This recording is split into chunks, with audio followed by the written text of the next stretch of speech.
When trees find themselves being stressed out, they have mechanisms to cut off the arm that's bleeding. And this goes for all forest health. Like, look at your trees. Just like they'll tell you when they're sick. You know what I mean? They'll tell you when something is wrong. Symptoms of sickness are spreading across the forests of Tennessee. It's a big problem. We've lost about 90 to 95% of the hemlock trees in the Great Smoky Mountains National Park, and as it continues to progress, I bet we'll lose about that many trees as well in the range. Much like physicians in the midst of an epidemic, tree experts are examining their patients and developing a systematic course of treatment.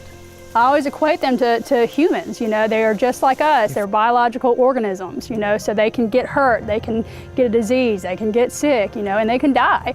The greatest threat of invasive illness in the woods is from foreign insects with intriguing names. The hemlock woolly adelgid entered our state in 2002. So that's the European gypsy moth, and these are males. Males are the only ones that of the species can fly, females can't fly. So the emerald ash borer is in Tennessee. It's been here.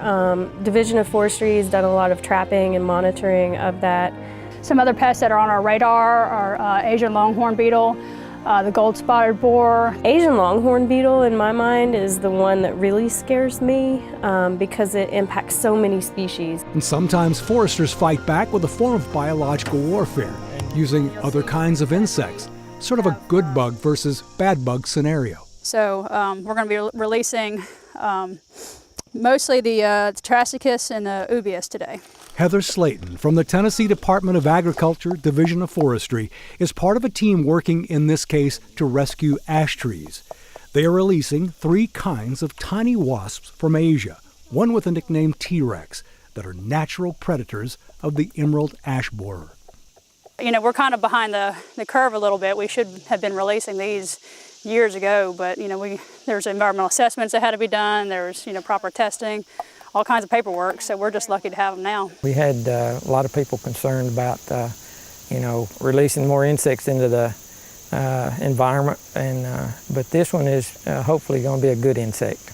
And you'll see that they have pretty distinct ovipositors. You know, they're layman's term stingers, and I mean, they don't sting anything, they just use that ovipositor to sense the larvae inside the bark. It's pretty amazing how they do that. But the damage to ash trees in this stand is already devastating.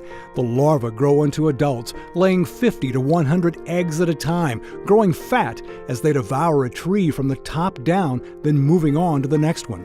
But you can look at this damage and just imagine the tree has no chance. I mean, all these little squiggly lines are galleries made by the larva. It's super unfortunate that, you know, in our lifetime we are going to see a tree that we grew up with disappear from, you know, our landscape.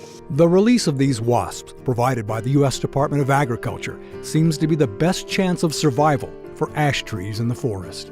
We definitely recommend that you know, ash trees of high value, maybe ash trees in people's yards can be treated with insecticide, but you know, not in a forested setting. That's just, it's too expensive, there's too many ash trees, there's just too much chemical to put in the environment. Among the roles of a forester is to save trees when possible and try to stop the spread of disease to others. But there are more than 14 million acres of forest in Tennessee, and more than 80% of it is on private property. Hemlock trees along a creek on this private land are under attack from the deadly woolly adelgid. The property manager has called for assistance from Heather and also Trish Johnson of the Tennessee Nature Conservancy.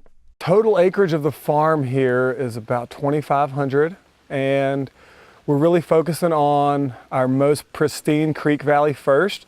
So that valley itself probably is somewhere in the 200, maybe 300 acres. We found out that we have a big task ahead of us in helping the private landowner. They have a large amount of hemlock trees. The trees are not in superb health. We've had the hemlock woolly adelgid here for a while, but it's great that the landowner is really interested and they will be able to save their trees. Measure your tree. The first choice is choosing treatment methods that are natural, allowing a tree's own immune system to heal itself. But like physicians treating humans, tree specialists sometimes must prescribe medicine that can have adverse side effects. The good news is there are chemical treatments that are very successful at saving hemlock trees, And even though we say there's 90 to 95% loss, you can still go out and find big, vast pockets of hemlock trees that have been chemically treated and have been saved. If I were doing it, I would definitely be mindful of these rhododendrons and perhaps probably maybe more of the chemical on the uphill side of it, you know, just to be safe. See, and it's these roots right there, that's what we're targeting there, these little tiny roots. Showing landowners how to treat their own trees is just part of the possibility for a private-public partnership. Spread it out evenly around the tree. The more eyes you have out looking for it, the more chance you'd be able to spot it, and the better chance we have to do something about it. So there's a two-way trail where foresters can provide expertise to private landowners, with landowners alerting foresters when they see trees in trouble. And there's an all-out effort by the Nature Conservancy, Forest Division, and Tennessee State Parks to educate all of us as part of a program called Healthy Trees, Healthy Tennessee. Trees are important for every aspect of everybody's lives, whether it's the air we breathe, it's the shade or the cover they provide us, the protection that they provide for our wildlife and the habitat for our wildlife, food. There's something about trees that's really special, and if the tree isn't there, it's a huge change for people that you don't really know about until it actually happens. And since Tennessee is a musical state, I want to thank everybody coming out today for this dedication of our program, If Trees Could Sing. trees, technology, trails, and entertainers combine for an educational experience in Montgomery Bell, Radnor, and Long Hunter State Parks. Just a smartphone scanning codes on kiosks brings up well-known artists talking, picking, and even singing about their favorite trees. Hi, I'm Susie Bogus, and I'd like to tell you a little bit about one of my favorite trees, the flowering dogwood.